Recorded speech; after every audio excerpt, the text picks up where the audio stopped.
محمد وعلى آله وصحبه أجمعين أما بعد فقال الله سبحانه وتعالى في كلامه المجيد بعد أعوذ بالله من الشيطان الرجيم ولا تمدن عينيك إلى ما متعنا به أزواجا منهم زهرة الحياة الدنيا لنفتنهم فيه ورزق ربك خير وأبقى وقال الله تعالى في موضع آخر فلا تعجبك أموالهم ولا أولادهم إنما يريد الله ليعذبهم بها في الحياة الدنيا وتزهق أنفسهم وهم كافرون প্রশংসা মাত্র আল্লাহ সুবহানাহু ওয়া তাআলার, যিনি বিশ্বজগতের একমাত্র মালিক, যিনি আমাদেরকে সৃষ্টি করেছেন, আমাদেরকে মুসলিম করেছেন। তার বন্দেগীর পাশাপাশি তিনি এই জমিনে আমাদেরকে উত্তম রিজিকের ব্যবস্থা করেছেন।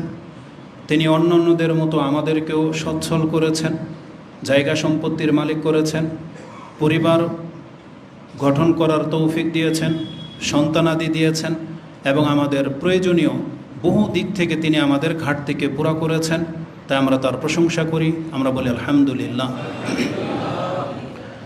সালাতু ওয়াসসালাম প্রিয় নবী মুহাম্মদুর রাসূলুল্লাহ সাল্লাল্লাহু আলাইহি ওয়াসাল্লামের প্রতি, যিনি এই জমিনে উত্তমভাবে জীবনযাপন করেছেন, যাকে রাসূল হওয়ার পাশাপাশি বাদশাহ হওয়ারও অনুমতি দেওয়া হয়েছিল, কিন্তু তিনি তা গ্রহণ করেননি, বরং একজন সাধারণ মানুষ, দরিদ্র হিসেবে তিনি বেঁচে থাকতে পছন্দ করেছেন এবং সেইভাবে তিনি জীবনযাপন করেছেন, যাতে করে আমাদের জন্য জীবনযাত্রার মান চলা সহজ হয়। এবং তিনি তার জীবনে কষ্ট তো করেছেন এবং দেখিয়েছেন কিভাবে হালালের উপরে টিকে থাকা সম্ভব। একজন মানুষ যদি চায় তাহলে সে হালাল খেয়েও এই পৃথিবীতে বেঁচে থাকতে পারে, আল্লাহর বন্দেগীকে প্রকাশ করতে পারে। আমরা সেই রাসূলের প্রতি সালাত এবং সালাম পাঠ করি, আমরা বলি আল্লাহুম্মা সাল্লি ওয়া সাল্লিম ওয়া বারিক আলা নবিয়িকা মুহাম্মদ। যেমনটা আপনারা জানেন যে আমাদের চলমান খুতবার বিষয় হচ্ছে কিয়ামতের আলামতগুলো নিয়ে। এক পর্যায়ে আমরা আলামতগুলো উল্লেখ করতে গিয়ে আমরা ফিতনার পর্বে পৌঁছেছিলাম, যে ব্যাপক ফিতনা দেখা দেবে। আর মুসলিমদের জীবনে যতগুলো ফিতনা তাদের দিনকে নষ্ট করবে, তার মধ্যে একটা হলো যে তারা দিনকে ভুলে যাবে, ইবাদত করা ছেড়ে দেবে, তারা আমানতের খেয়ানত করবে এবং পৃথিবীতে সম্পদের মাত্রাকে বাড়িয়ে দেওয়া হবে। এগুলো সব হচ্ছে মুসলিমদের জন্য ফিতনা। তো সম্পদ মানুষের কল্যাণের পাশাপাশি অনেক বড় একটা ফিতনা, যেটা মানুষকে বিপর্যয়ের দিকে ঠেলে দেয়। যেমনটা কোরআনে এবং হাদিসে উল্লেখিত হয়েছে এবং গত পর্বগুলোতে আমরা সেই কথাটা উল্লেখ করেছি। এই মসজিদে হয়তো গত মাসের খুতবায় ছিল যে সম্পদকে কিভাবে বৃদ্ধি করা হবে, সেই পর্বটা আলোচনা হয়েছিল। তো সম্পদ যে ফিতনা, এই সম্পর্কে কোরআন এবং হাদিসে যথেষ্ট কথা আছে। বিশেষ করে কোরআনের দুইটা আয়াতে স্পষ্ট আল্লাহ সুবহানাহু ওয়া তাআলা বলেছেন, যেটা সূরা আনফাল 8 নম্বর সূরার 27 এবং 28 নম্বরে পেয়ে যাবেন, এবং সূরা তাগাবুন 64 নম্বর সূরার 15 নম্বর আয়াতে আল্লাহ সুবহানাহু ওয়া তাআলা বলেন, ইন্নামা আমওয়ালুকুম ওয়া আওলাদুকুম ফিতনা, নিশ্চয়ই তোমাদের সম্পত্তি এবং সন্তান সন্ততি এগুলো হচ্ছে তোমাদের জন্য ফিতনার কারণ। আর এই ফিতনা শব্দ উল্লেখ করতে গিয়ে আমরা দুইটি বিষয়কে জোরালোভাবে আপনার কাছে পেশ করেছি। তার একটা হলো ফিতনা মানে হলো পরীক্ষা, আর ফিতনা মানে হলো বিপর্যয়। পরীক্ষা করার পরেই মানুষ সফলতা পায় অথবা ব্যর্থতা হয়। তো পরীক্ষাটাই হলো তার মূল, হয় সে লাঞ্ছিত হবে অথবা কৃতকার্য হবে। পরীক্ষা না করলে সেই মান মর্যাদা বোঝা যায় না, সবার মান এক। কিন্তু যখনই পরীক্ষা করা হবে ক্লাসে, কে আগের ক্লাসে যাবে আর কে যেতে পারবে না, এটা নির্ণয় করা হয় পরীক্ষার মাধ্যমে। ঠিক এই জমিনেও পুরো পৃথিবীর মানুষকে আল্লাহ সুবহানাহু ওয়া তাআলা পরীক্ষাবিহীন এই জমিন থেকে তার আত্মা উঠিয়ে নেবেন না, বরং এই জমিনে তাকে আনাই হয়েছে তার পুরো জীবনটাকে পরীক্ষা করার জন্য। সিদ্ধান্ত তো আল্লাহ আগেই নিয়ে নিয়েছেন, কে কি করব, আমরা কে কোন চরিত্রের কোন জায়গার জন্য আমরা সৃষ্টি হয়েছি, ওটার এলম আল্লাহর কাছে আগে থেকেই আছে। কিন্তু আল্লাহ সুবহানাহু ওয়া তাআলা বিচারের ময়দানে যখন এ ফয়সালা করে দিবেন যে এ জান্নাতি আর এ জাহান্নামী, তখন যেন কে এই প্রশ্ন তুলতে না পারে যে এ জাহান্নামী কেন। ফেরাউন এই কথা বলতে পারবে না যে আল্লাহ আপনি আমাকে দুনিয়াতে পাঠাইয়ে দেখতেন, আমি তো মুসার চরিত্রেরই হইতাম, পাঠাইয়ে দেখতেন। তাই আল্লাহ সুবহানাহু ওয়া তাআলা সেই ওজরটাকে করে দিয়েছেন, থামিয়ে দিয়েছেন, যে দুনিয়াতে পাঠিয়ে আল্লাহ দেখিয়ে দিয়েছেন যে যে চরিত্রের সে কিন্তু এই দুনিয়াতে সেটাই করবে। এবং আল্লাহ সুবহানাহু ওয়া তাআলা সূরা আনকাবুত স্পষ্ট ভাষায় বলে দিয়েছেন, ফালা ইয়ালামান্নাল্লাহুল্লাযীনা সাদাকু ওয়া লা ইয়ালামান্নাল মুনাফিকিন। আল্লাহ সুবহানাহু ওয়া তাআলা দুইটা আয়াতের মধ্যে বলেছেন, 3 এবং 11 নম্বর আয়াতে দেখে নিন, এই শেষেরটার মধ্যে মুনাফিকুনের কথাটা আছে, যে কে সত্যবাদী আর কে মুনাফিক এই জমিন থেকে আল্লাহ প্রমাণ করে দিবেন, স্পষ্ট করে দিবেন, যেটা বিভিন্ন সময় দেখা দেয়। পূজাকে কেন্দ্র করে দেখা যায়, কুরবানিকে কেন্দ্র করে দেখা যায়, হজের মৌসুম আসলে দেখা যায়। আল্লাহ সুবহানাহু ওয়া তাআলার বিভিন্ন পরিস্থিতি ঘটিয়ে তখন মানুষের ঈমান এবং মুনাফিকের চরিত্রটাকে আল্লাহ সুবহানাহু ওয়া তাআলা পেশ করে দেন। যেমন নির্দ্বিধায় বলতে পারি, এই রাজনৈতিক প্রেক্ষাপট গণতন্ত্রকে কেন্দ্র করে অধিকাংশ মানুষ মুসলিম না মুনাফেক, এটা প্রমাণ হয়ে গেছে। যারা এর সাথে জড়িত অধিকাংশগুলো মুনাফিকের কাতারে পড়ে যাবেন, এটা জেনে নেন। যদিও আমাদের কথা আপনার নিতে অনেক ভারী মনে হবে, কষ্ট মনে হবে, কিন্তু কোরআন হাদিস থেকে আপনি যখন শিখবেন তখন দেখতে পাবেন যারা গণতন্ত্রের সাথে জড়িয়েছেন তাদের মধ্যে অধিকাংশ মুনাফেক থাকতে পারেন, আপনাকে ভয় করা উচিত। তো এইভাবে আল্লাহ পরীক্ষা করবেন, অনেক দিক আছে পরীক্ষা করার। তো আল্লাহ সুবহানাহু ওয়া তাআলা পরীক্ষাবিহীন ছাড়বে না। এই পরীক্ষাটাই হচ্ছে একজন মানুষের জন্য বিপর্যয়ের কারণ। যেমন সম্পদ আল্লাহ সুবহানাহু ওয়া তাআলা দিয়ে পরীক্ষা করবেন, কাউকে না দিয়ে পরীক্ষা করবেন। আর এই সম্পদের কারণেই অধিকাংশ মানুষ হয় আল্লাহ সুবহানাহু ওয়া তাআলার সম্মানিত বান্দা হবে অথবা লাঞ্ছিত হবে এই সম্পদকে কেন্দ্র করে। এজন্য আল্লাহ বলেছেন এই সম্পদ হচ্ছে তোমাদের জন্য ফিতনা। কত বড় ফিতনা সেই হাদিস আমরা উল্লেখ করেছিলাম রাসূলুল্লাহ সাল্লাল্লাহু আলাইহি ওয়াসাল্লাম থেকে। কাব ইবনু ইয়াদ তার থেকে ইমাম তিরমিজি রাহিমাহুল্লাহ কিতাবুর রিকাকে একটা হাদিস এনেছেন, যে হাদিসটি আপনি 2336 পেয়ে যাবেন, 2336। তাতে রাসূলুল্লাহ সাল্লাল্লাহু আলাইহি ওয়াসাল্লাম বলেছেন, ইন্না লিকুল্লি উম্মাতিন ফিতানান ওয়া ফিতনাতু উম্মতি আল মাল। প্রত্যেকটা জাতির বিপর্যয় ঘটার পেছনে কিছু না কিছু কারণ অবশ্যই ছিল, আর আমার এই জাতির সবচেয়ে বড় ফিতনা হচ্ছে সম্পদ। এই সম্পদের কারণে আমার উম্মাহ ধ্বংসের দিকে যাবে। তাই হাদিসটি ইমাম তিরমিজি কোট করেছিলেন। কতটা ক্ষতি করে রাসূলুল্লাহ সাল্লাল্লাহু আলাইহি সাল্লাম সেটাও ইঙ্গিত করেছেন, যে সম্পদ যে আমাদেরকে ধ্বংস করবে। এই মর্মে ইমাম বুখারী এবং মুসলিম থেকে একটা হাদিস নিয়ে নেন। ইমাম বুখারী রাহিমাহুল্লাহ তিনি তার কিতাবুর রিকাক 81 নম্বর অধ্যায়ে হাদিসটা এনেছেন, যেটা আপনি 6425 নম্বরে পেয়ে যাবেন। এবং ওই হাদিসটা ইমাম মুসলিম রাহিমাহুল্লাহ তার সাদাকার অধ্যায় 13 নম্বর অধ্যায়, মানে জাকাতের অধ্যায় 2227 2227 নম্বরে পাবেন। রাসূলুল্লাহ সাল্লাল্লাহু আলাইহি ওয়াসাল্লাম তিনি একজন সাহাবীকে বাহরাইনে পাঠিয়েছিলেন জিজিয়া নিয়ে আসার জন্য। তার নাম হচ্ছে আবি ওবায়দা ইবনুল জাররাহ।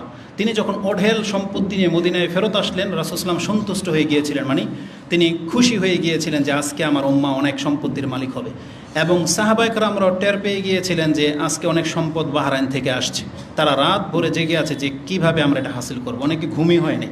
তখন রাসূলুল্লাহ সাল্লাল্লাহু আলাইহি ওয়াসাল্লাম ফজরের নামাজের সময় তিনি বলছেন, হ্যাঁ আমি বুঝতে পেরেছি তোমরা জেনে গেছো যে বাহরাইন থেকে গনিমতের মাল আসছে। তখন বলছে আজকে তোমাদেরকে সন্তুষ্ট করে দেওয়া হবে। এটা বলার পরে রাসূলুল্লাহ সাল্লাল্লাহু আলাইহি ওয়াসাল্লাম পুরো জাতির কাছে একটা মেসেজ আমাদেরকে দিয়ে রেখেছেন যে মুহাম্মাদের উম্মত তোমরা জেনে রাখো। রাসূল বলেছেন, ফাওয়াল্লাহি মা আল ফাকরা আকশা আলাইকুম, আমি তোমাদের দারিদ্রতা নিয়ে ভয় করি না। আমি মুহাম্মদ সাল্লাল্লাহু আলাইহি ওয়াসাল্লাম আজকে হয়তো শুধু খেজুর আর পানি খেয়ে বেঁচে থাকি, তবে আমার উম্মতের ব্যাপারে আমি ভয় করি না। তাদেরকে আল্লাহ সুবহানাহু ওয়া তাআলা মালামাল করে দিবেন, একটা সময় আসতে যাচ্ছে। মা আকশা আলাইকুমুল ফাকরা, আমি তোমাদের ব্যাপারে ফকির হওয়াটাকে ভয় করি না, তবে ওয়ালাকিন আকশা আলাইকুম আন তুবসাতা আলাইকুমুদ দুনিয়া, তবে আমি ভয় পাই তোমাদের জন্য পুরো দুনিয়াটাকে আল্লাহ সুবহানাহু ওয়া তাআলা উন্মুক্ত করে তোমাদের সামনে পেশ করে দেবেন। তোমাদের জীবদ্দশা এটা হবে কামা বুসিতাত আলা মান কানা ক্বাবলাকুম, তোমাদের পূর্বের জাতিকে আল্লাহ যেমন বেশমাল রিজিক দিয়েছিলেন তোমাদের জন্য তেমনটা দিয়ে দেওয়া হবে। এর ফলে কি ক্ষতি হবে? রাসূল সাল্লাল্লাহু আলাইহি ওয়াসাল্লাম বলেছেন, ফাতানাফাসুহা কামা তানাফাসুহা, তারাও যেমন সম্পদের দিকে ঝুঁকে গিয়েছিল, তোমরাও ঠিক এইভাবে সম্পদের দিকে ঝুঁকে যাবে। অতুল হিয়াকুম কামা আল হাকাত হুম, এই সম্পদ তোমাদেরকে ধ্বংস করবে যেমন তোমাদের পূর্বের জাতিকেও ধ্বংস করেছিল। তার মানে রাসূল সাল্লাল্লাহু আলাইহি ওয়াসাল্লাম বলতেছেন এই সম্পদের ফিতনাই হচ্ছে মারাত্মক, যেটা আমাদের পূর্বের জাতিকেও এই সম্পদের লোভই তাদের দিন থেকে তাদেরকে দূরে সরিয়ে দিয়েছিল। তারা যদি তাদের নবীদের দাওয়াত কবুল না করে থাকে, এর পেছনে মূল রিজন যেটা, কারণ যেটা, এটা ছিল দুনিয়ার লোভ, সম্পদের লোভ। তারা তাই দাওয়াত গ্রহণ করতে পারেনি। আজও পৃথিবীতে এটা বাস্তব সত্য যে অধিকাংশ পয়সাওয়ালাদের চাইতে দরিদ্ররা বেশি ধর্মকর্ম পালন করে। রাসূলুল্লাহ সাল্লাল্লাহু আলাইহি ওয়াসাল্লামের সাহাবা একরামদের মধ্যে অধিকাংশ দরিদ্র লোকেরাই ছিল।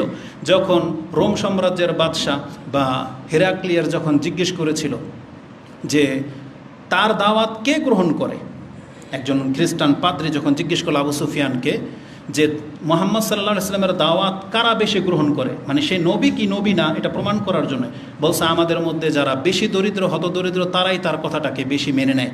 তখন তিনি এই কথাই বলেছিলেন, হ্যাঁ নবীদের সাথে এমনটাই ঘটে, সাধারণত দরিদ্ররাই তাদের কথা আগে গ্রহণ করে, পয়সাওয়ালারা সাধারণত গ্রহণ করতে চায় না। তো সম্পদের কারণে মানুষ ফিতনায় পতিত হয়। কতটা ফিতনা সম্পদ একজন মুসলিমের জন্য রাসূলুল্লাহ সাল্লাল্লাহু আলাইহি ওয়াসাল্লাম একটি হাদিসের এক্সাম্পল দিয়ে, উদাহরণ দিয়ে বুঝিয়েছিলেন, যেই হাদিসটি আপনি তিরমিজিতে পেয়ে যাবেন। হাদিস হচ্ছে 2416। রাসূলুল্লাহ সাল্লাল্লাহু আলাইহি ওয়াসাল্লাম বলেছেন, উদাহরণটা এইভাবে দিয়েছিলেন, মা যাবানে জায়ানে উরসিলা আলা গানামিন বিআফসাদা লাহা মিন হিরসিল আল মারই আলাল মাল ও শারাফিলি দিনহি। একজন ব্যক্তির দিনকে সম্পদের লোভ যতটা নষ্ট করে, দুইটা ক্ষুধার্ত নেকড়ে বাঘ একটা বকরির পালকে অতটা ক্ষতিগ্রস্ত করতে পারে না, যতটা সম্পদের লোভ মানুষের দিনকে নষ্ট করে। তাহলে এই পর্বগুলো আমাদের অতীত হয়ে গেছে যে সম্পদ হচ্ছে ফিতনার কারণ। সম্পদ ফিতনার কারণ না, মানে সম্পদের লোভ, লালসা, চাহিদা, এটা হচ্ছে ফিতনার কারণ, যেটা আমরা গত পর্বগুলোতে আলোচনা করেছি। তো আজকে আমরা আলোচনা করব কোন দিক থেকে একটা মানুষ ফিতনায় পতিত হলো এটা প্রমাণ হবে, কোন ক্ষেত্রে। সব ক্ষেত্রে কিন্তু সম্পদ, অনেক সময় সম্পদ কল্যাণকর হয়। যাদের সম্পদ আছে, যেমন উসমান রাদিয়াল্লাহু তাআলা আনহু, তার সম্পদ কি তার জন্য ফিতনার কারণ ছিল নাকি সম্মানের ব্যাপার ছিল? সম্মানের ব্যাপার ছিল। সুলাইমান আলাইহিস সালাম, তার পিতা দাউদ আলাইহিস সালাম, তারপরে ইউসুফ আলাইহিস সালাম, তারা সবাই সম্পদশালী ছিলেন। কিন্তু এগুলো কি, ইয়াকুব, আইয়ুব আলাইহিস সালাম, তারা সবাই সম্পদশালী ছিলেন। তাহলে এগুলো ছিল তাদের জন্য কল্যাণকর। এমনকি আমাদের রাসূল সাল্লাল্লাহু আলাইহি ওয়াসাল্লামকে আল্লাহ দিতে চেয়েছিলেন, রাসূল যদি পেয়ে যেতেন এটা তার জন্য কত কল্যাণকর ছিল। রাসূল বলেছেন, আমাকে যদি সন্ধ্যাবেলা একটা উপত্যকার স্বর্ণের মালিক করে দেওয়া হয়, আমি এটাকে রেখে ঘুমাবো, এটা আমি পছন্দ করি না। তার মানে পেয়ে গেলেই রাসূল সাল্লাম বলতেছে এটা আমার কাছে 3 দিন থাকবে, এটা আমি পছন্দ করি না, আমি সেটাকে সাথে সাথে দান করে দিতাম। তাহলে এটা কত কল্যাণকর। যদিও রাসূল সাল্লাম সেই জীবনটা নেননি, কেন? যাতে করে আমাদের অধিকাংশ মুসলিমরা আমরা ধোঁকা না খেয়ে যাই যে আমাদের নবী তো বাদশা ছিল, তো আমরা পয়সা হলে ক্ষতি কি। কিন্তু রাসূল সাল্লাম সেই পথটা ইচ্ছা করে নেন নাই, কারণ তার উম্মতের অধিকাংশগুলাই দরিদ্রই থাকবে, হয়তো তাদের দিকে লক্ষ্য রেখে রাসূল সাল্লাম এই জীবনটা গ্রহণ করেছিলেন। আল্লাহুম্মা সাল্লি ওয়া সাল্লিম ওয়া বারিক আলা নাবিয়িকা মুহাম্মদ। তো কথা হচ্ছে যে তাহলে কোন দিক থেকে ফিতনা। আমার ইচ্ছা ছিল যে 2-3টা পয়েন্ট উল্লেখ করি, কিন্তু সময়ের কারণে আজকে শুধু একটা পয়েন্ট উল্লেখ করব। আর বিষয়টা আমার কাছে এতটা সূক্ষ্ম যে আমি চেষ্টা করব যেভাবে আমি বুঝেছি বা আমি নিয়েছি, দেখি এটা আপনাদের কাছে বুঝাতে পারি কিনা বা আপনারা সেটা ওইভাবে নেন কিনা। সেটা হলো প্রথম দিক, সম্পদ পাওয়া না পাওয়াকে কেন্দ্র করে এটা একটা ফিতনা। যারা সম্পদ পেয়েছেন তারা ফিতনায় পতিত হয়েছেন, এবং যাদেরকে কিছুই দেওয়া হয়নি, হতদরিদ্র, তারাও ফিতনায় পতিত হয়েছেন। না পাওয়ার দিক থেকে কেন বললাম? সম্পদশালীরা মনে করে যে যারা অভাবী তারা হচ্ছে লাঞ্ছিত, আর যারা একেবারে অভাবী তারা মনে করে যে তারা সম্মানিত, যারা পয়সাওয়ালা তারা সম্মানিত। মানে সম্পদশালীরা অভাবীদের দ্বারা এবং অভাবীরা সম্পদশালী দ্বারা ফিতনায় পতিত হয়েছে। এই বিষয়টা আপনি কেমনে বুঝবেন জানেন? আমরা যখন কোরআন পড়ি তখন সেটা আমাদের মাথায় আসে। যেমন একটা আয়াত আমি পড়েছিলাম কিছুদিন আগে, যেটা 60 নম্বর সূরা মুমতাহিনা, ইব্রাহিম আলাইহিসসালাম তার একটা দোয়ার মধ্যে তিনি আল্লাহর কাছে এইভাবে বলেছিলেন, তিনি বলেছিলেন, রব্বানা লা তাজআলনা ফিতনাতান লিল্লাযিনা কাফারু ওয়াগফির লানা রব্বানা ইন্নাকা আনতাল আজিজুল হাকিম। হে আল্লাহ, আমাদেরকে এমন কইরেন না যেটা কাফেরদের জন্য ফিতনার কারণ হয়। তাহলে আমরা মুসলিমরা কিভাবে কাফেরদের জন্য ফিতনার কারণ? এর আয়াতের তাফসীর যখন পড়লাম তখন দেখতে পেলাম এটাতে উল্লেখ করা হয়েছে যে তিনি আল্লাহর কাছে এটা বলে দোয়া করেছিলেন, আল্লাহ আমরা তো মুসলিম, আমরা যদি ছোটোখাটো কোনো অপরাধ করে ফেলি আর আপনি যদি আমাদেরকে শাস্তি দেন তাহলে কাফেরদের জন্য এটা ফিতনার কারণ। কাফেররা তখন মনে করবে যে এরা লাঞ্ছিত, আমরাই হক পথে আছি। যেটা অধিকাংশ মুসলিমদের মধ্যে এমন মানুষ আছেন যারা হয়তো টুকিটাকি ভালো কাজ করেন কিন্তু দিনের পর দিন পয়সাওয়ালা হয়েই যাচ্ছেন, সব স্টেজে তাদেরকে পাত্তা দেওয়া হয়। তারা কী করে, অনেক সময় সৎ লোক অভাবী হলে তাকে এটা মনে করা হয় যে একে আল্লাহ লাঞ্ছিত করেছে, নিশ্চয়ের মধ্যে বড় ধরনের কোনো পাপ আছে, আর আমি হয়তো আল্লাহর কাছে সম্মানিত, এই জন্য তো আল্লাহ সুবহানাহু ওয়া তাআলা আমাকে যথেষ্ট দিয়েছে। কোরআনে অসংখ্য এক্সাম্পল এখানে আছে, আমি যদি প্রত্যেকটা এক্সাম্পল টেনে দেই অনেক লম্বা হয়ে যাবে, শুধু স্মরণ করিয়ে দিই। যেমন সূরা কালাম, ওখানে একটা বাগানওয়ালার ঘটনা রয়েছে। তারপরে কাহাফের মধ্যে সূরা কাহাফ 18 নম্বর সূরাতে 2 ব্যক্তির কথা আছে, তাতে কি আছে, ওয়াদরিব লাহুম মাসালার রাজুলাইনি জাআলনা আহাদিহিমা জান্নাতাইনি মিন আনাবি ওয়া হাফাফনাহুমা বিনাখলি ওয়া জাআলনা বাইনাহুমা যারআ কিলতাল জান্নাতাইনি আতাত উকুলাহা ওয়া লাম তাজলিম মিনহু শাইআ ওয়া ফাজ্জারনা খিলালাহুমা নাহারা ফাকানা লাহু সামারুন ফাকালা লিসাহিবিহি ওয়া হুয়া ইউহাওয়িরুহু আনা আকসারু মিনকা মালান ওয়া আ'আজ্জু নাফারা। এখান থেকে ঘটনা শুরু। যাকে 2টা বাগানের মালিক করে দেওয়া হয়েছিল সে তার বন্ধুকে একদিন বলতেছে, আমি তোমার কাছ থেকে অনেক বেশি সম্পদ এবং সন্তানের মালিক হয়েছি। এবং সে একটা সময় স্বৈরাচার হয়ে যায়। সে মনে করে যে আমি মনে করি না যেগুলো কখনো ধ্বংস হবে, বরং আল্লাহর কাছে যদি আমাকে ফিরেই যেতে হয় তাহলে আমি আরও বেটার কিছু পাবো। এটা হচ্ছে ওই ধরনের মানুষের চিন্তা, যারা ধর্মকর্ম তেমন একটা করে না, মাঝে মাঝে একটু ভালো কিছু করে দেয়, আরও পয়সাওয়ালা হতে থাকে, তখন সে মনে করে যে আল্লাহ আমাকে ভালোবাসে। এটা প্রায় পরিবারে দেখা যায়। পরিবারের মধ্যে কিছু ভাই আছে যারা রাতারাতি পয়সাওয়ালা হয়ে যায়। তার কোনো ভাই যদি, বোন যদি কোনো সৎ থেকে থাকে, যারা হালাল হারাম বেঁচে চলে, তারা এ অভাবীটাকে, সে এটাকে ফিতনায় পতিত হয়, যে মনে করে যে ওর চাইতে আমি শ্রেষ্ঠ। এই জন্য তো আল্লাহ সুবহানাহু ওয়া তাআলা আমাকে যথেষ্ট ভালো রাখছে। ব্যাংকে চাকরি করে একজন ম্যানেজার, তার কথা উদাহরণ দিতেছি।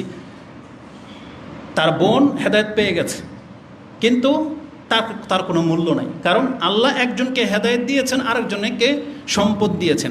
তো যে হেদায়েত পেয়েছে সে ফিতনায় পড়ে যায় যে আল্লাহ আমাকে সম্পদ কেন দিল না। আর যে সম্পদ পেয়েছে এ বলতেছে আল্লাহ তোকে কিছুই দেয় নাই। কিন্তু আপনি বলেন তো, কম্পেয়ার করে লাভবানকে? আল্লাহ যাকে হেদায়েত করেছে সে দামি জিনিস পেল না সম্পদওয়ালা দামি জিনিস পেল? এটা আপনি মেনে নিলেন এখন, মানে জাস্ট আকল দিয়ে। কিন্তু আল্লাহ সুবহানাহু ওয়া তাআলা কোরআনে আমাদেরকে এই মেসেজটাই দিয়েছেন যে তুমি নিতে পারো বা না পারো, তবে জেনে রাখো যারা সম্পদ পাওনি, হেদায়েত পেয়েছো, আল্লাহ তোমাকে বড়টা দিয়েছেন।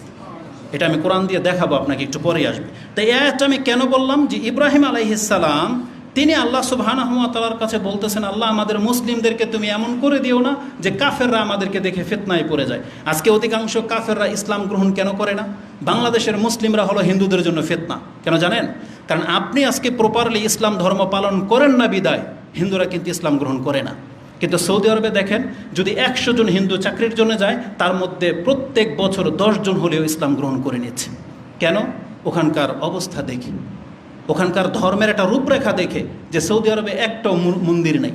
ওখানকার মানুষ ইসলামটাকে কতটা পালন করে, যদিও দিন দিন এটা খারাপের দিকে যাচ্ছে, কিন্তু বিগত দিনগুলোতে আমরা যেটা দেখেছি, সৌদি আরবে যতটুকু ইসলাম আছে ততটুকুর কারণেই অধিকাংশ এই অমুসলিমগুলা, ফিলিপাইনিগুলা, ইন্দোনেশিয়া থেকে যা, কেরালা থেকে, নেপাল থেকে যে সমস্ত অমুসলিমগুলো যায়, প্রত্যেক বছর আপনি জেনে নেন 100, 200, 500, 1000 মানুষ ইসলাম গ্রহণ করতেছে।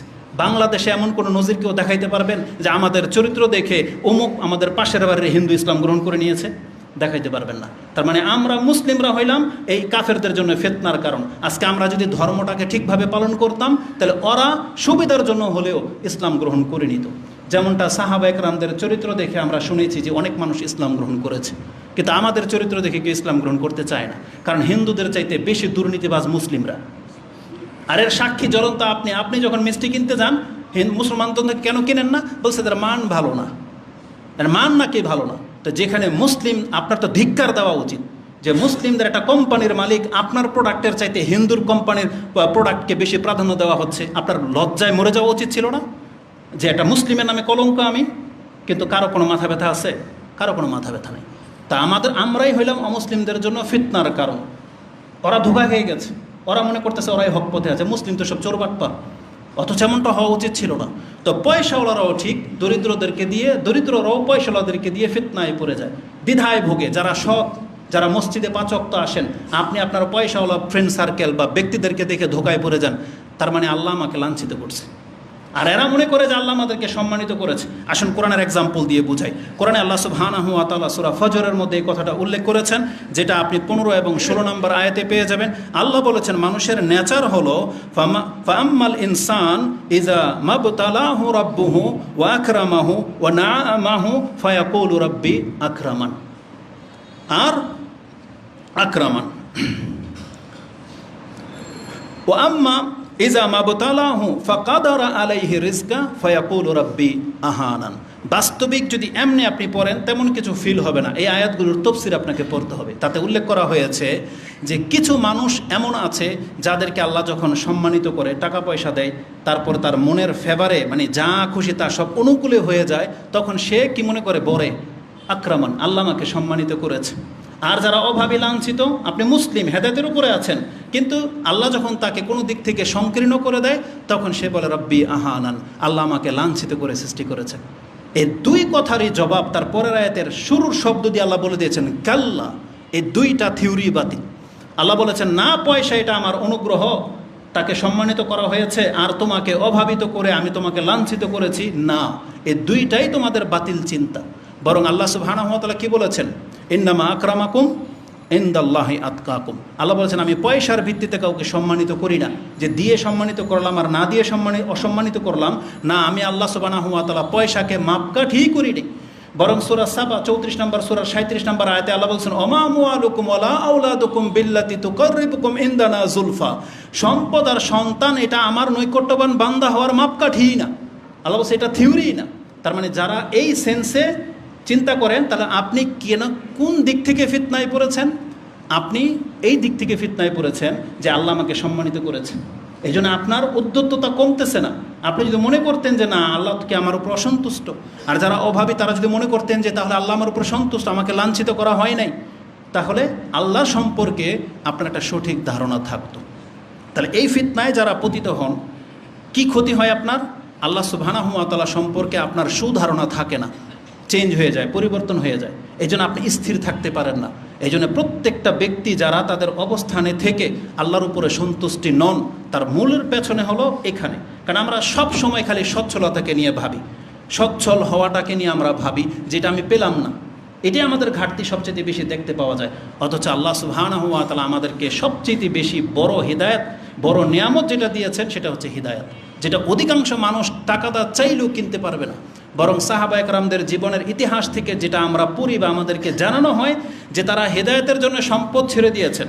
কতক সাহাবীর ঘটনা নাই যাদেরকে মক্কা থেকে মদিনায় হিজরত করার সময় আটকিয়ে দেওয়া হয়েছিল, এবং সে বলে দিয়েছিলেন না যে আমি কি তোমাকে ওই আমার সম্পদের জায়গাগুলো বলে দেবো, তাহলে কি আমাকে ছেড়ে দেবে? বলছে ছেড়ে দেবো। সে বলেছে অমুক অমুক জায়গায় আমার সম্পত্তি আছে, যাগুলো তোমাদেরকে দিয়ে দিলাম, আমাকে মদিনাতে যেতে দাও। সে কাপড় খুলে দিয়ে পর্যন্ত চলে আসছে। এমন সাহাবীর ঘটনা ঘটে নাই? কিন্তু আমাদের চরিত্রটি পুরাই উল্টা। আমরা হেদায়েত ছেড়ে দিয়ে পয়সার পেছনে ছুটি। এই পথে হাঁটলে আমার ধর্ম টিকবে না, এটা আপনি জানতেছেন, কিন্তু না, সম্পদের জন্য আপনি আপনার ধর্ম চলে যাক, কিন্তু না, আমার সম্পদ লাগবে। এটা হচ্ছে সম্পদের ফিতনা। তো কথা হচ্ছে যে চিন্তাতে সম্পদ কিভাবে বিপর্যয় ডেকে আনে, তো যারা পয়সাওয়ালা হয়ে গেছেন তাদের দিকে তাকায়েন না। আমরা এখানে উদ্দেশ্য করতেছি পয়সাওয়ালা পাপীদেরকে। যারা অভাবে আছেন তাদের দিকে তাকায়েন না। আপনি ভাববেন না যে আল্লাহ তাদেরকে সম্পদ দিয়ে সম্মানিত করেছে আর আপনাকে সম্পদ না দিয়ে অসম্মানিত করেছে, এটা আপনি ভাববেন না। এই চিন্তাটাই আপনাকে ধ্বংসের মূল কারণ। বরং আপনি আল্লাহ সুবহানাহু ওয়া তাআলা সম্পর্কে সুধারণা রাখেন যে আল্লাহ যার তাকদিরে যেমনটা দেওয়ার তেমনটা আল্লাহ সুবহানাহু ওয়া তাআলা দিয়ে থাকেন। আপনি জানেন না আপনার সাথে কি হিকমা খাটানো হয়েছে। আসুন একটা উদাহরণ দিয়ে দিই, যেটা এটা তো পরেই আসতো, এটার সাথে মিল আছে বিদায় বলে দিই। কারণের ঘটনা আল্লাহ সুবহানাহু ওয়া তাআলা সূরা কাসাসের মধ্যে উল্লেখ করেছেন। কারণ কি কাফের ছিল না মুসলমানদের মধ্যে ছিল? কাফের তো পরে হয়েছে, কিন্তু মূসা আলাইহিস সালামের কওমের না, কারণ তার ফেরাউনের কওমের না, ছিল তো মুসা আলাইহিস সালামের কওমের। কারণের মধ্যে তো আল্লাহর জ্ঞান ছিল, এটা আমাদের মতো মুসলমানদের অন্তর্ভুক্ত ছিল। কিন্তু আল্লাহ যখন তাকে অঢেল সম্পত্তি দিয়ে দিয়েছেন, কারণ কিন্তু আল্লাহকে অস্বীকার করেনি, কিন্তু সম্পদ পাওয়ার পর সে অহংকারী হয়ে গিয়েছিল। ওই ঘটনাটাই আল্লাহ সুবহানাহু ওয়া তাআলা উল্লেখ করেছে। সে বলেছিল যে আপনারা আমাদেরকে যে উপদেশ দেন না কেন, আমি আল্লাহর কাছে সম্মানিত। কারণ এই কথাটা বলেছিল, যেটা আপনি সূরা কাসাসের 70-এর পরে গেলে পেয়ে যাবেন। এক পর্যায়ে তার সাথে যে ঘটনাটা ঘটেছিল আল্লাহ সুবহানাহু ওয়া তাআলা আমাদেরকে জানিয়েছেন, ফাখারাজা আলা কওমিহি ফি জিনাতিহি, তার শান সজ্জার শৌকতের সাথে যখন সে ঘরের বাইরে বের হতো, রাজপ্রাসাদের বাইরে বের হতো, ক্বাল আল্লাযীনা ইউরিদুনাল হায়াতাদ দুনিয়া, যারা দুনিয়াকামী এমন দরিদ্র মুসলিমরা তাকে দেখে সে আক্ষেপ করে বলেছিল, ইয়া লাইতা লানা, হায় আমাদের দুর্ভোগ, মিসলা মা উতিয়া কারুনা ইন্নাহু লাযু হাজ্জিন আযীম, কত মানে বিচক্ষণ বা কত ধর্নাঢ্য সেই ব্যক্তি, কত শান শৌকতলা একজন ব্যক্তি, আমাদেরকে যদি আল্লাহ এমনটা দিত।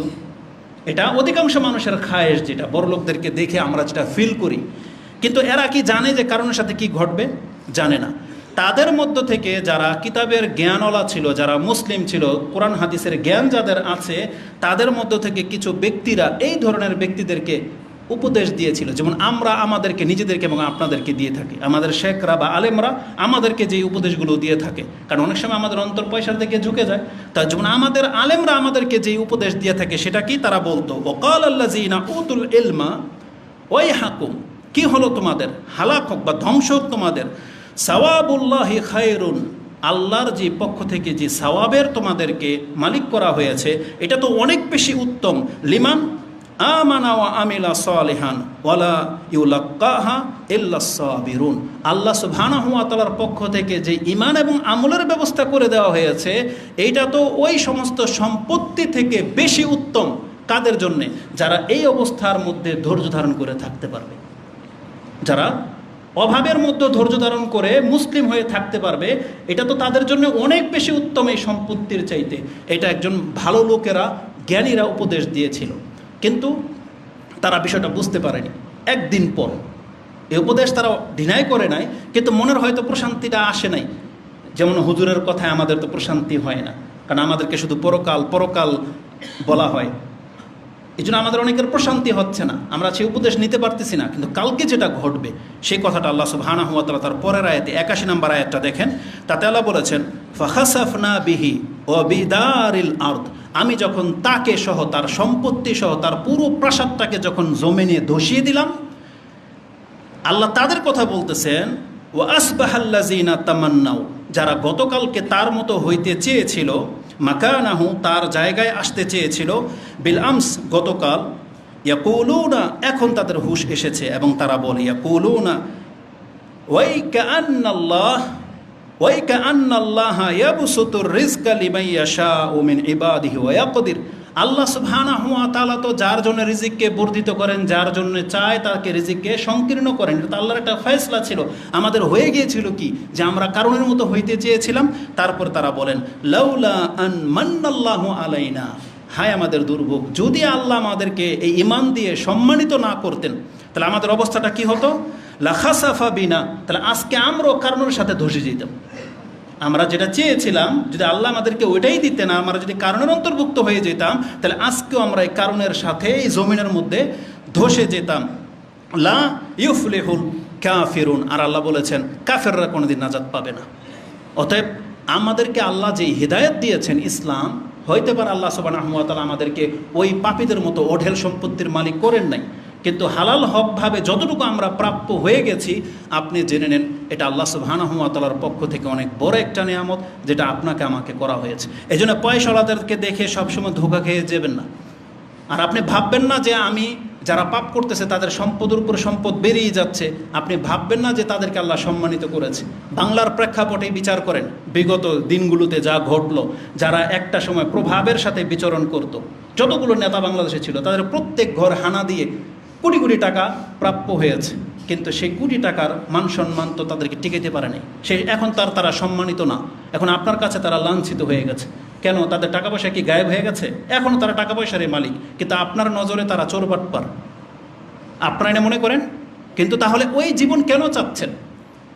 যেটা বাহ্যিকভাবে আপনার কাছে মনে হয় যে একবারে শান শৌকতের সাথে চলাফেরা করে, কোনো ঘাটতি নেই তাদের, কিন্তু আজকে অতএব আল্লাহ সুবহানাহু ওয়া তাআলার বিচার হয়তো একটু সময় নেবে আল্লাহ সুবহানাহু ওয়া তাআলা, কিন্তু আমাদেরকে আল্লাহ পরীক্ষা করতে চাচ্ছেন যে এই সময়টুকুর মধ্যে আমাদের ধৈর্য ধারণ আমরা করি কিনা। এটা হচ্ছে আল্লাহ সুবহানাহু ওয়া তাআলার পরীক্ষা। তো সম্পদ কম পাওয়া আর বেশি পাওয়া এটা হচ্ছে একটা পরীক্ষা। এই জন্য অভাবীরা আপনারা ভাববেন না যে আপনারা লাঞ্ছিত, আপনি ভাববেন না যে আল্লাহ আপনাকে ঠকিয়েছে বা আপনাকে অসম্মানিত করেছে। এই চিন্তাটা মাথা থেকে সরিয়ে দেন, তাহলে আপনি আল্লাহর শুকরগুজার বান্দা হতে পারবেন। আর যারা পয়সাওয়ালা হয়ে গেছে তারাও যেন না ভাবে যে আমার অন্যায় থাকার পরেও আল্লাহ যখন আমাকে অঢেল দিচ্ছেন, তার মানে আল্লাহ আমাকে সম্মানিত হয়তো করেন নাই, আমাকে হয়তো এর কারণে ভিন্নভাবে আল্লাহ ধরবেন। এটাও আমাদেরকে মাথায় রাখতে হবে, যে আয়াতগুলো একটু পরেই আসবে। তা আমাদের মূল পয়েন্ট ছিল যে আল্লাহ সুবহানাহু ওয়া তাআলা কাউকে দিয়ে পরীক্ষা করেন, কাউকে না দিয়ে পরীক্ষা করেন। এটা আপনার সম্মানিত অসম্মানিত হওয়ার জায়গা না, বরং সম্মানিত আর অসম্মানিত হওয়ার জায়গা কোথায়? পরকালে, বিচারের মাঠে। একটু পরে সে আয়াতটা আসবে, আসুন সে আয়াতটা আমি আপনাকে দেখাই দিই। কোরআনে সূরা বনী ইসরাইল 17 নম্বর সূরার 18 থেকে নিয়ে পড়বেন। তাতে যারা দুনিয়া চায় এবং পরকালের জন্য যারা এই জমিনে চলাফেরা করে, এই দুই দলের এক্সাম্পল দিয়ে আল্লাহ সুবহানাহু ওয়া তাআলা বলতেছেন, যারা দুনিয়া চায় তাদের কতককে আমি দুনিয়া দিয়ে দিই, আর যাকে দুনিয়া দিয়ে দিব পরকালে তাকে জাহান্নামের আগুন ছাড়ার কিছুই দেব না, যেটা সূরা বাকারাতেও রয়েছে। তারপর আল্লাহ বলতেছেন, আমি কতক ব্যক্তিকে দুনিয়া দিই। পুরো পৃথিবীতে কাফেরদেরকে আল্লাহ কত কিনা দিয়েছে, টেকনোলজির জ্ঞান, উন্নত প্রযুক্তির জ্ঞান, তাদের জীবন, রাস্তাঘাট, চলাফেরা, গেট আপ, সব কিছু উন্নত, তাই না? সব কিছু উন্নত আপনি দেখতে পাচ্ছেন। আর আল্লাহ আমাদের মুসলমানদেরকে কি দিয়েছেন? কিছুই না। আমাদের মনে হয় আমরা লাঞ্ছিত জীবনযাপন করতেছি, যেটা অনেকে মনে করেন। আল্লাহ সুবহানাহু ওয়া তাআলা বলতেছেন, ধরে নাও তোমাদেরকে আমি দুনিয়া দিলাম না, তোমাদের জন্য কি রেখেছি? পরকাল, জান্নাত। এই দুই দলকে আল্লাহ দিলেন, আল্লাহর রিজিক থেকেই দিলেন। দুনিয়াতে যেগুলো আছে এগুলো আল্লাহর রিজিক, জান্নাতে যেগুলো আল্লাহ প্রস্তুত করে রেখেছেন সেগুলোও কার রিজিক? আল্লাহর রিজিক। এখন আল্লাহ এটা দুই গ্রুপের জন্য ভাগ করে দিয়েছেন, এক গ্রুপ পাবে দুনিয়ায়, আরেক গ্রুপ পাবে আখেরা। এই দুই দলের কথা উল্লেখ করে দিয়ে আল্লাহ সুবহানাহু ওয়া তাআলা 19-20 এই দুইটা আয়াতে উল্লেখ করে বলতেছেন, আল্লাহ বলেন, কুল্লান নুমিদ্দু হাউলাই ওয়া হাউলাই মিন আতাই রাব্বিক। আপনার রব এই দলকেও দেয়, এই দলকেও দেয়। ওমা আতাউ রাব্বিকা মাহজুরা। আর আপনার রবের দান খরচ কোনোদিন কমে যাবে না।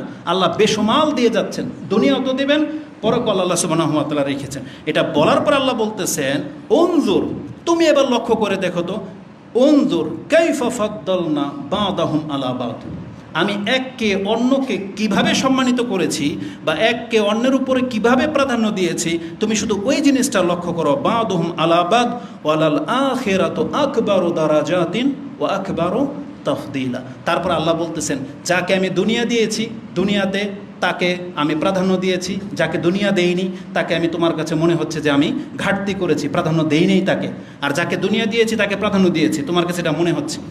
এবার বিষয়টাকে আল্লাহ পরকালের দিকে নিয়ে গেছেন, এবার উল্টাই দিলেন। আল্লাহ বলছেন, এখন আমি যাকে দুনিয়া দেইনি তাকে যদি আমি পরকাল দিয়ে দিই, এবার বলো তো দেখি আমি কাকে সম্মানিত করলাম? আল্লাহ বলতেছে, উনজুর কাইফা ফাদ্দালনা বাদাহুম আলা বাদ ওয়ালাল আখিরাতু আকবার দারাজাতিন ওয়া আকবারু তাফদিলা। আল্লাহ বলছেন, মর্যাদার দিক থেকে পরকাল শ্রেষ্ঠ এবং এটাই হচ্ছে উত্তম ফয়সালা। আল্লাহ সুবহানাহু ওয়া তাআলা বলেছেন, আল্লাহ আমাদেরকে ভাবতে বলেছেন। এজন্য যারা দুনিয়া পাননি, ধরে নেন মুসলিম, হেদায়েত অন্তত পেয়ে গেছেন, তার মানে কি ডিক্লেয়ার হয়ে গেছে আল্লাহ আমাদেরকে পরকাল দিবেন। তাহলে আল্লাহ বলছেন এটা বেশি উত্তম। যদি হাদিস টানি অনেক হাদিস আসবে, একটা শুধু নোক্তা বলে দিই।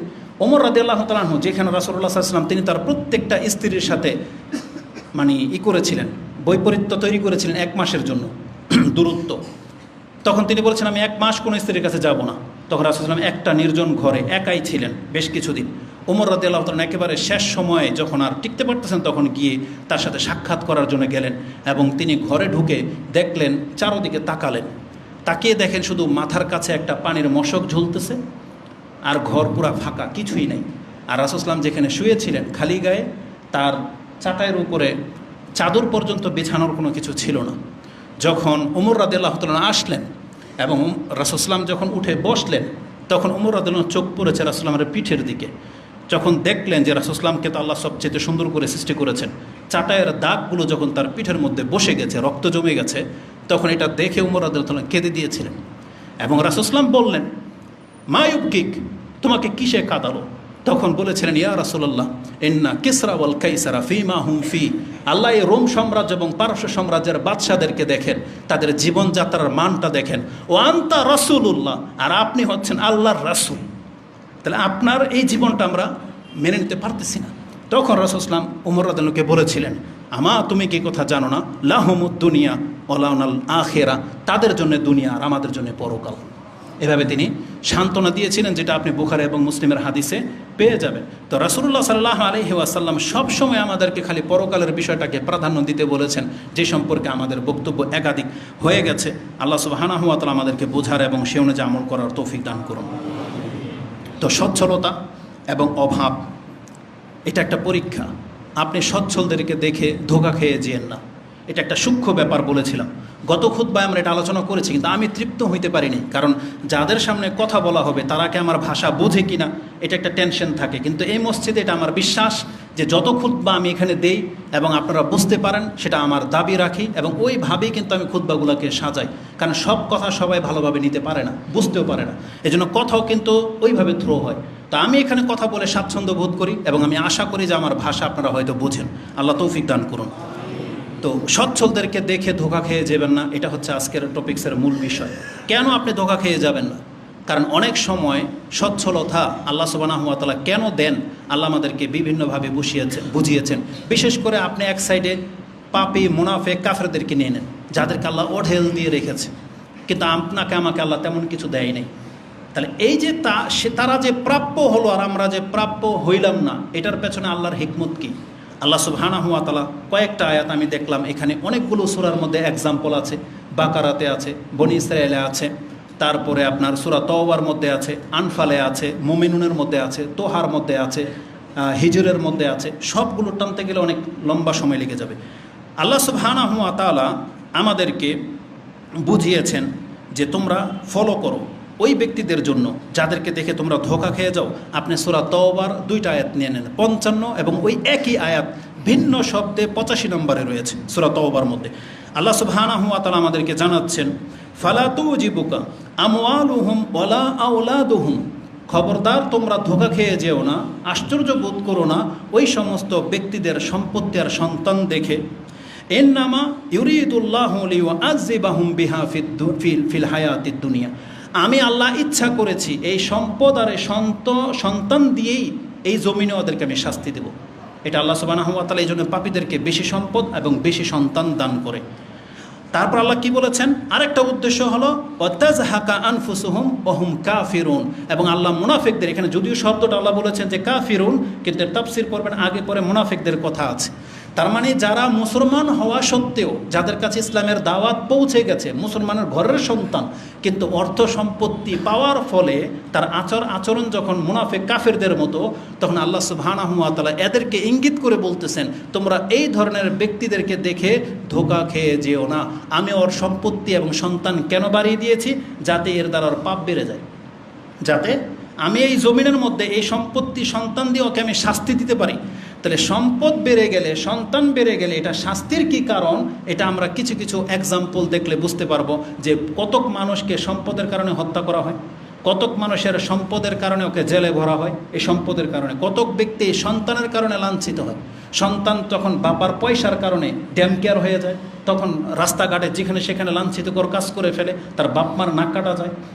তারাই তো বেশি নেশার সাথে জড়িত, মহিলা সংক্রান্ত পাপে জড়িত, এরাই, এই পয়সাওয়ালার সন্তানরাই তো।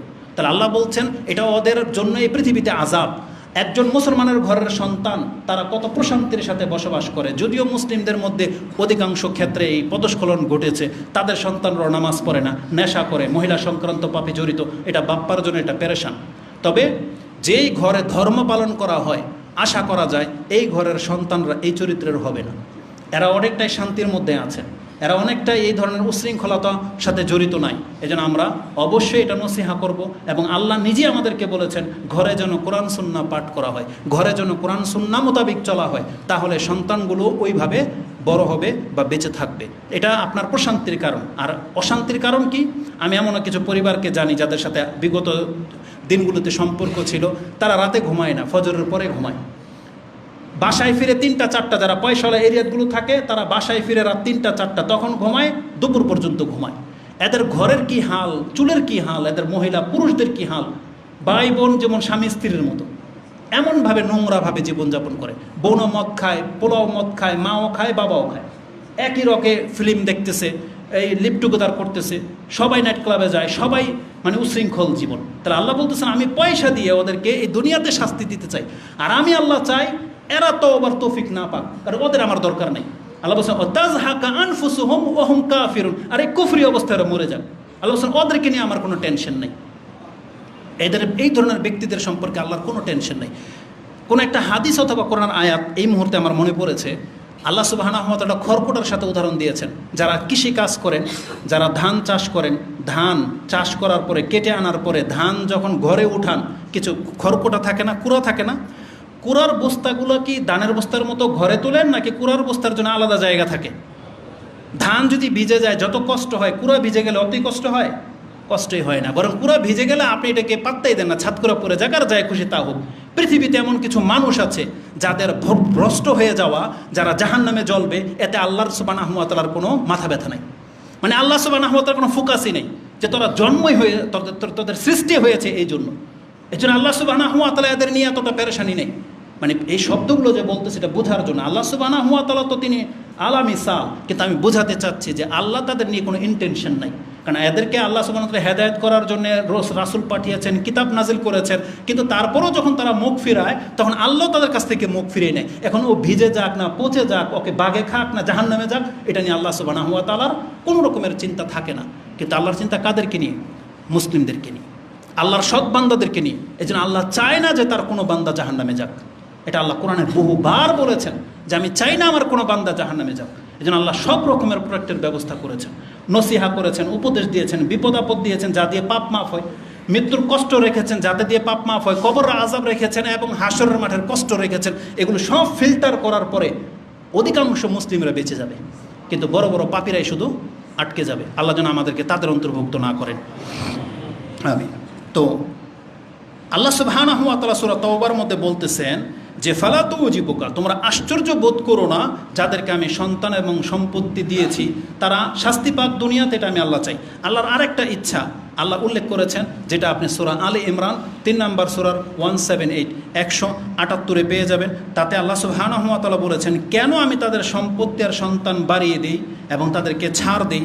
আল্লাহ বলছেন ওয়ালা ইহসাবান্নাল্লাযিনা কাফারু আন্নামা নুমলি লাহুম খায়রাল লিআনফুসিহিম, আমি তাদের কল্যাণকামী নই, আমি তাদের কল্যাণ করার জন্য তাদেরকে আমি অবসর দিয়ে ছেড়ে দেই নেই, বরং আল্লাহ সুবহানাহু ওয়া তাআলা বলেন লিআনফুসিহিম ইন্নামা নুমলি লাহুম লিয়াজদাদু ইসমান, আল্লাহ বলতেছেন আমি ওদেরকে সন্তান সম্পত্তি দিয়ে মালামাল করে ছেড়ে রেখেছি এই জন্য যাতে ও পাপের উপর আরও পাপ করতে পারে, যাতে ওরা সবসময় পাপের উপরে ডুবে থাকে।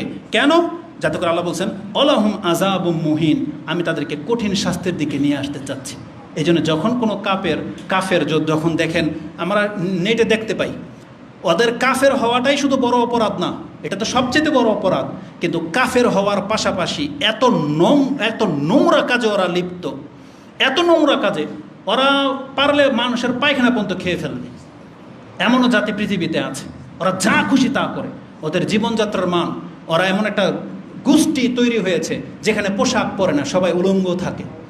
তাহলে এক তো কাফের, উপরন্তু এত নোংরামিতে লিপ্ত হয়েছে, আল্লাহ সুবহানাহু ওয়া তাআলা ওদেরকে ছাড় দিয়ে কেন রেখেছেন?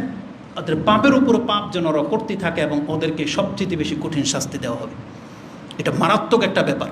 এই জন্য আপনি সবসময় ভাববেন না যারা অর্থ সম্পত্তি পেয়ে গেছে, আরাম আয়েশ উল্লাস করতেছে, তাদেরকে আল্লাহ ভালোবেসে দিয়েছেন, এটা আপনার ভুল ধারণা, এখান থেকে আপনার ফিরে আসা উচিত। তা আল্লাহ বলেছেন তারা যেন কাফের হয়ে মরে যায়, তারা যেন পাপের উপরে পাপের মধ্যে লিপ্ত থাকে, এই জন্য তাদেরকে আমি ভুলিয়ে দিয়েছি যে তাদেরও আল্লাহ সুবহানাহু ওয়া তাআলা সৃষ্টি করেছিলেন, তারা আল্লাহ সুবহানাহু ওয়া তাআলার কাছে ফিরে যেতে হবে, তাদেরকে আল্লাহ সুবহানাহু ওয়া তাআলা ভুলিয়ে দিয়েছেন। আল্লাহ সুবহানাহু ওয়া তাআলা তাই রাসূলুল্লাহ সাল্লাল্লাহু আলাইহি ওয়াসাল্লামকে অনেকভাবে উপদেশ দিয়েছেন। কারণ টাকা পয়সার ওয়ালার দিকে আপনি তাকালে, আচ্ছা রাসূলকে আমাদেরকে কথা বলে নাই যে ফালা তানজুরু ইলা ফাওকাকুম মান হুয়া ফাওকাকুম, তোমাদের উপরে যারা আছে তোমরা তাদের দিকে তাকায়ও না, আপনি 5তলা 6তলা বিল্ডিংয়ের দিকে তাকায়েন না।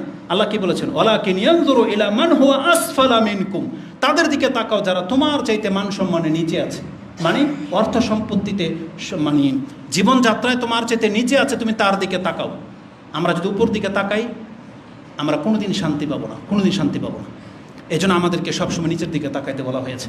জানেন অর্থ সম্পত্তি মানুষকে কি করে, ক্ষতি করে কোন দিক থেকে? ওই যে প্রথমেই বলেছিলাম, তারা দাওয়াত গ্রহণ করে না।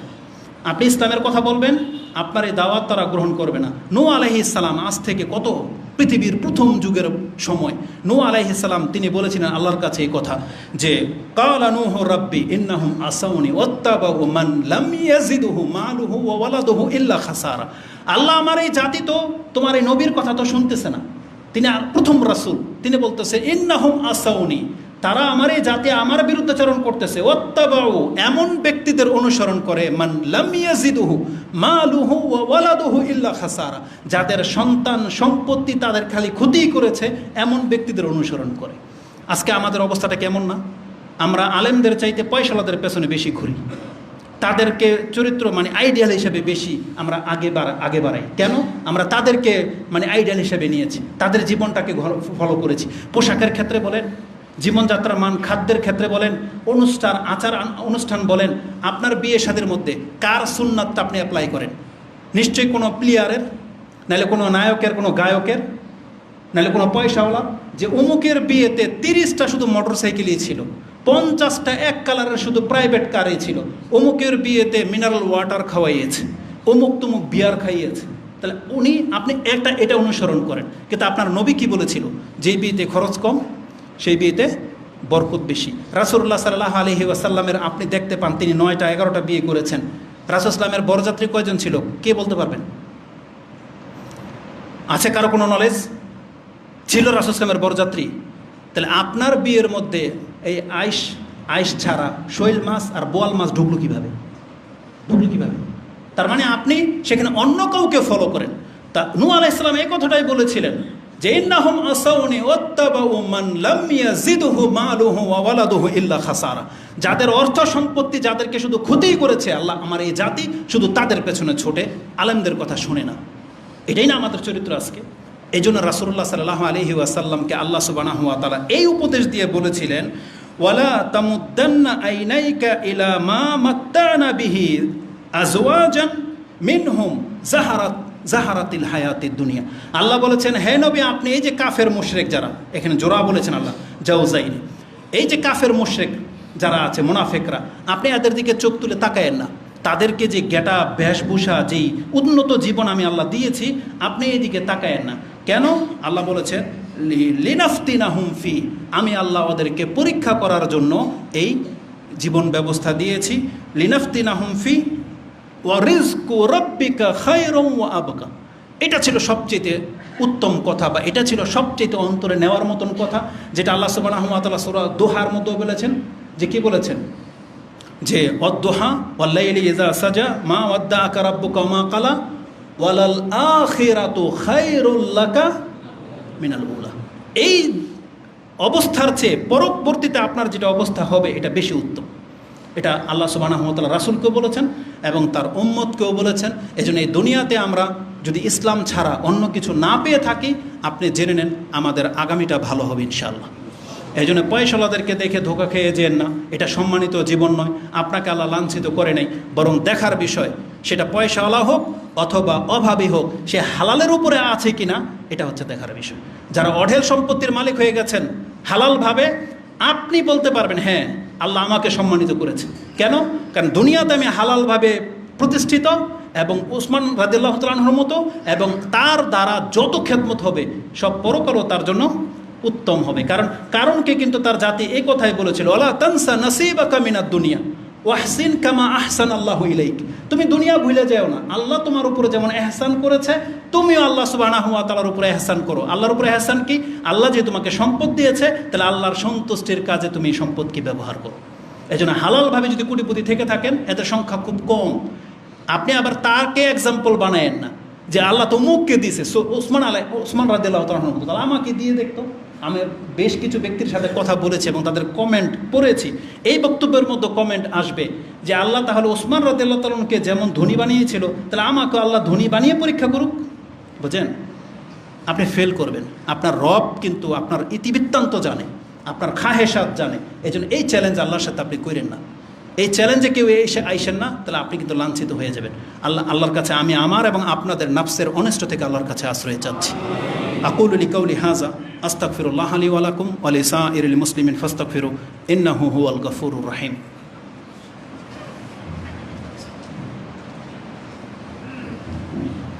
আলহামদুলিল্লাহি রাব্বিল আলামিন والصلاة والسلام على أشرف الأنبياء والمرسلين نبينا محمد وعلى آله وصحبه أجمعين وبعد।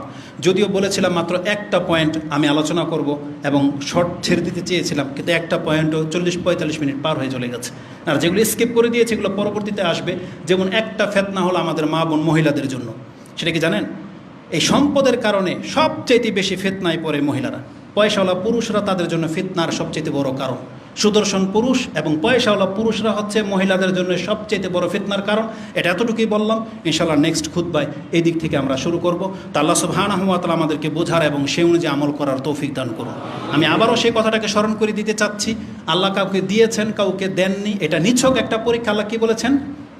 যে আল্লাহ বলেছেন যে ইজা মাবতালাহু রাব্বুহু, তার রব যখন তাকে পরীক্ষা করার ইচ্ছা করেন। এই শব্দটা ভুলবেন না, আল্লাহ পরীক্ষা করার জন্যই করেছেন।